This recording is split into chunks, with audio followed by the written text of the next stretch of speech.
Fandom limb phenomenon എന്ന് പറയുന്ന ഒരു സംഭവത്തിനെ പറ്റി കേട്ടിട്ടുണ്ടോ? കുട്ടികളുടെ ഹീറോ ആയ ഫാൻഡം എന്ന കഥാപാത്രമായിട്ട് ഇതിന് ബന്ധമൊന്നുമില്ല കേട്ടോ. പിന്നെ എന്താണിത്?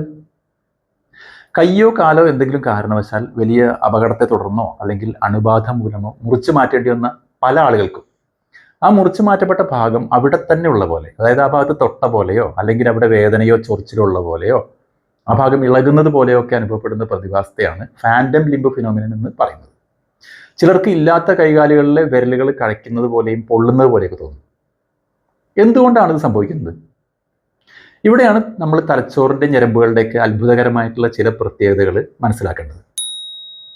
ഒരു കയ്യോ കാലോ നഷ്ടപ്പെട്ടു കഴിഞ്ഞാലും നമ്മുടെ തലച്ചോറിൻ്റെ ചില ഭാഗങ്ങൾ അതിപ്പോഴും അവിടെ തന്നെ ഉണ്ടെന്ന് നമ്മളെ തോന്നിപ്പിക്കും. കാരണം നമ്മുടെ ബ്രെയിനിൽ ശരീരത്തിൻ്റെ മൊത്തം ഒരു സെൻസറി മാപ്പ് ഉണ്ട്, ഒരു ബ്ലൂ പ്രിൻ്റ് പോലെ. ഓരോ ശരീരഭാഗത്തിനും ഓരോ കൃത്യമായ ലൊക്കേഷൻ ഉണ്ട് അവിടെ.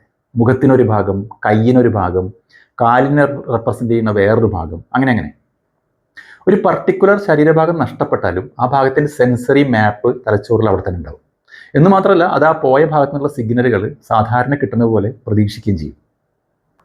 തൽഫലമായി പോയ കയ്യോ കാലോ അവിടെ തന്നെ ഉണ്ടെന്ന് തലച്ചോറ് നമ്മളെ ഫീൽ ചെയ്യിപ്പിച്ചുകൊണ്ടേയിരിക്കും.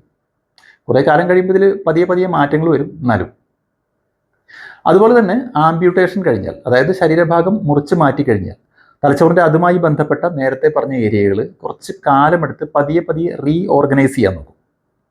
ഇവിടെ മനസ്സിലാക്കേണ്ട ഒരു കാര്യം, ശരീരത്തിലെ പല ഭാഗങ്ങളുടെയും തലച്ചോറിൻ്റെ റെപ്രസെൻറ്റേഷൻ അടുത്തടുത്തായിട്ടാണ് സ്ഥിതി ചെയ്യുന്നത്. ഉദാഹരണമായി മുഖത്തിൻ്റെ ഏരിയ കൈപ്പത്തിയുടെയും തള്ളവിരലിൻ്റെയും ഏരിയയുടെ അടുത്താണ്. അതുകൊണ്ട് മുഖത്ത് തൊടുമ്പോൾ കയ്യിൽ തൊടുന്നത് പോലെ ആ കൈ അവിടെ ഇല്ലെങ്കിലും ചിലപ്പോൾ തോന്നിയേക്കാം.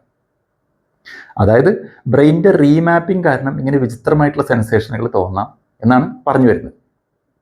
പിന്നെ വേറൊരു കാര്യമുള്ളത്, എന്തെങ്കിലും അപകടം പറ്റിയോ അല്ലെങ്കിൽ നേരത്തെ പറഞ്ഞ പോലെ അണുബാധ മൂലോ കാല് മുട്ടിന് മുകളിലോ താഴെ വെച്ച് മുറിച്ച് കളയേണ്ടി വരികയാണെങ്കിൽ കാലിലെ അവിടുത്തെ നാഡിഞരമ്പുകളും സ്വാഭാവികമായിട്ട് കട്ടായി പോകുമല്ലോ.